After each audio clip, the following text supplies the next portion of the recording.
Good morning, children.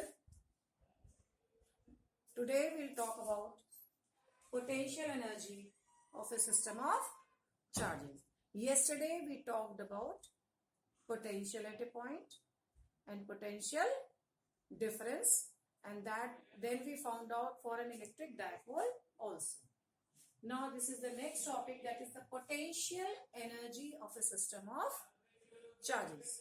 Yesterday also I told you that the superposition principle holds for potential also. The only change being here is that you will take the sign of the charge into consideration at the time of calculation itself.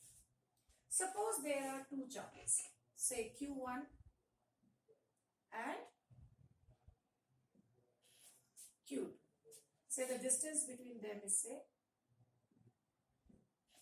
R.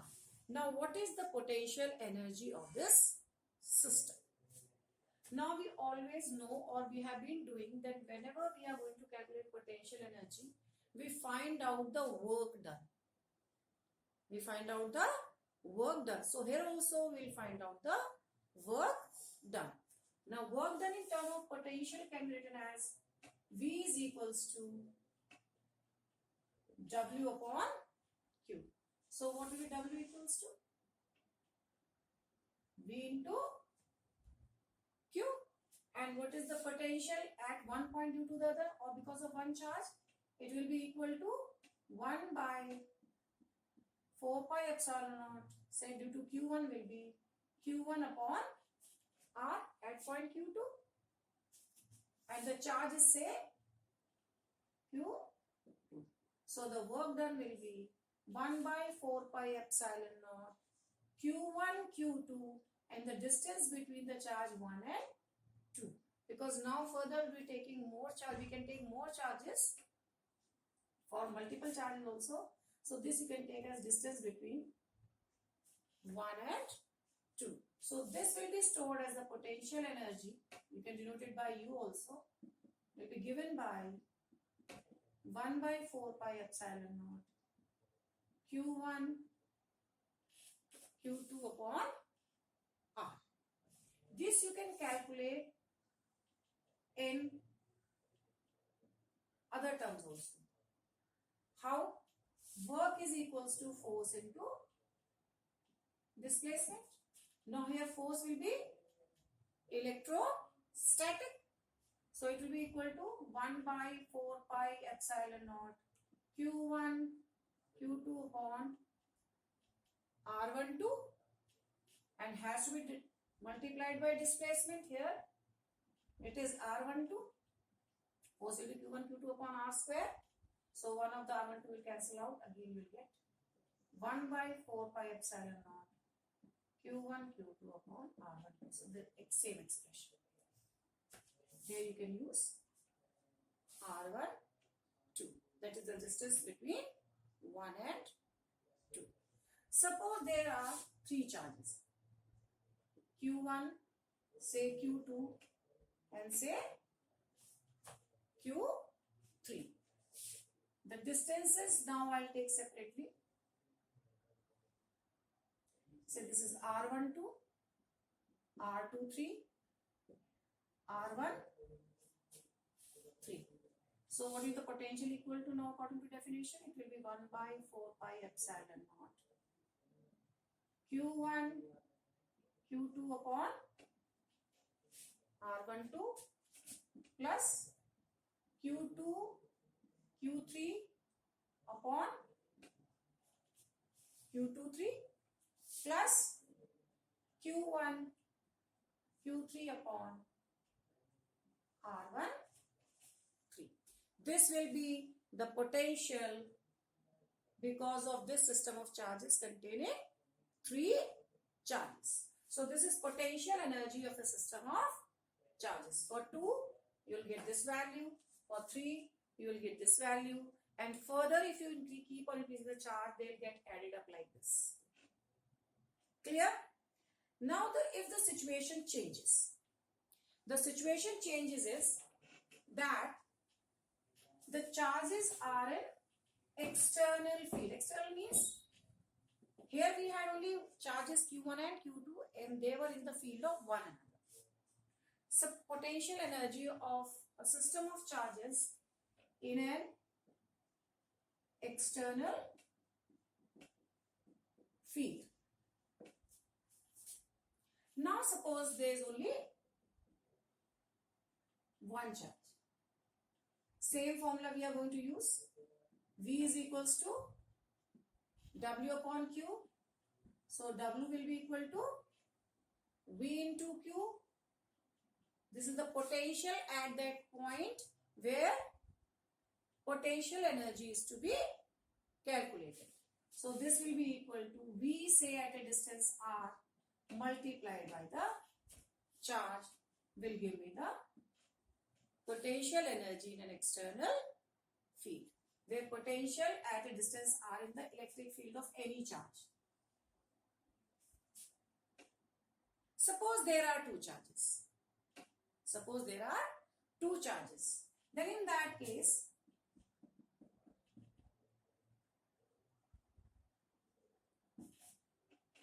say this is the original charge whose external field is being created. So I'll have to find out potential at say distance R1 from infinity to this point, which is at a distance say R1. Then charge Q2, say from infinity to this distance by R2 up to say charge Q2. So what is, how much will the potential energy? Work done in moving a charge Q1 from infinity at this point. Work done in bringing charge Q2 from infinity to this point Q2 plus the potential energy between these two charges which we have already calculated just now. So how it will give me, what it will give me? Now the total potential energy will be equal to the work done, or work done will be equal to the potential energy, which will be equal to Q1 potential at R1 plus Q2 potential at R2 plus the potential energy between these two charges, Q1 Q2 upon R1. This we had just calculated that if there is no external field and we are talking about only two simple charges, then potential energy will be 1 by 4 pi epsilon naught Q1 Q2 upon R1 2. So in this way you can find out the potential energy of a system of two charges in an external field. What is external field? See, we are bringing the charge in the field of some other charge. We already have having electric field, say this is due to charge Q.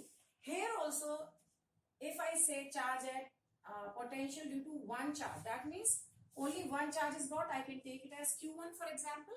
Then that case it will be Q1 V R. Formula used will be this one. Yeah. V is equals to W upon Q. This question came this year also in board examination. The two charges are being brought in the external field. What will be their potential energy? So this expression was to be written. Now we'll talk about potential energy stored in an electric dipole. Potential energy stored in an electric dipole. Stored in an electric dipole. Now certainly whenever we are talking about potential energy, we have to talk about potential and potential will be there in case electric field is being created. The case which we have already done is that electric dipole is kept in a uniform electric field. Again I am repeating, electric field when it is uniform will be represented by equidistant parallel lines. You can draw on the lines of the paper. So this is the direction of electric field, and you already know that they will start from positive charge and go at negative charge. Let us place an electric dipole making an angle theta with the electric field.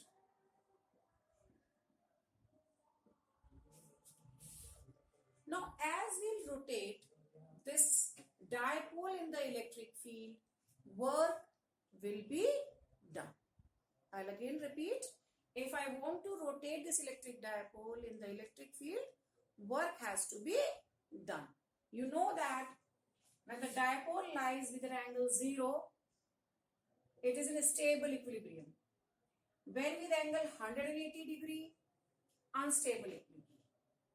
When I place it like this, for example, from stable equilibrium, I have taken it to say angle theta, work might have been done because this dipole would like to align like this only in stable equilibrium. Suppose now I want to rotate this dipole say by an angle d theta. Dipole is rotated by or displaced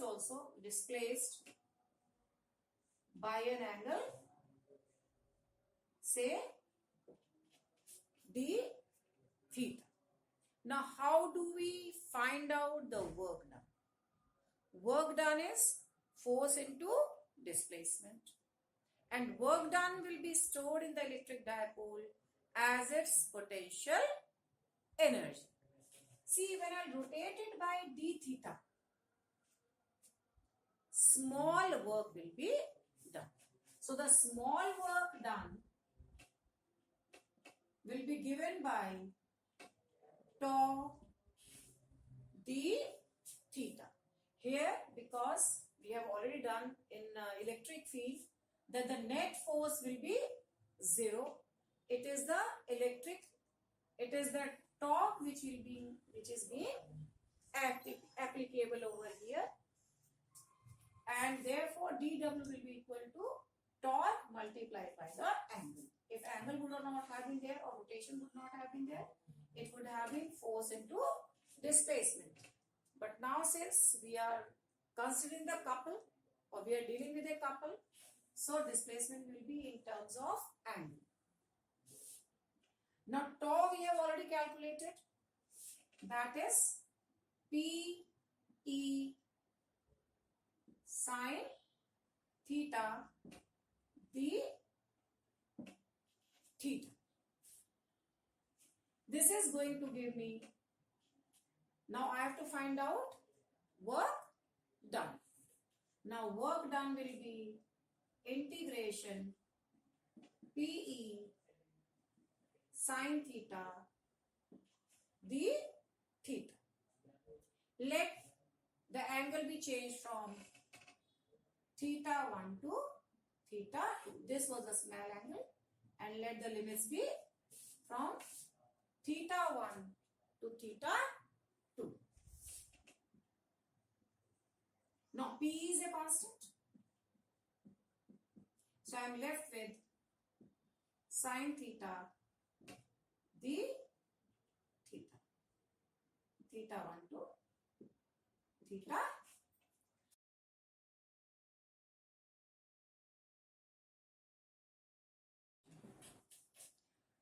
So now we'll integrate it from theta 1 to theta 2.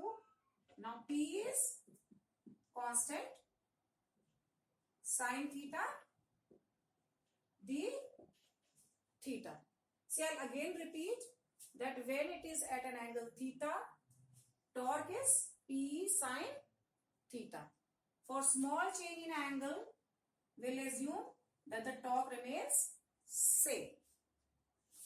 So this will be equal to now P integration of sine theta will be minus cos theta, theta 1 to theta 2. This will give me PE minus cos theta 2 plus cos theta 1. And this can also be written as PE cos theta 1 minus cos theta 2. So this is our expression for this work done will be equal to now potential energy is equals to PE cos theta 1 minus cos theta 2. And now we can find out the work done for rotation between theta 1 and theta 2. We can take different cases, like you can do it on your own also. That if the dipole is to be rotated, say from theta 1 is equal to pi by 2, say to theta 2 is equal to say 0. You can also take it as from theta 1 is equals to 0 to theta 2 is equals to say pi by 2. So any of the cases can be substituted over here and you can find out the potential energy stored in an electric dipole. Now this was all about potential energy. We have talked about potential at a point. We have talked about potential difference. We have talked about equipotential surfaces. We have talked about potential energy of a system of charges. We have talked about potential energy of a system of charges in an external field. And we have talked about potential energy stored in an electric dipole. And now you can do exercises from your NCERT book, all of which we are using potential and potential energy. Tomorrow we'll talk about the next topic, which is capacitor. As far as potential, three phenomena we have talked about: electric force, electric field, and potential energy. And accordingly you shall learn the formulas, remembering that potential is a scalar quantity and we consider the sign in case of potential while doing the calculation. In electric field and force, the sign of the charge is considered only for finding out the electric directions of force and electric field. Thank you.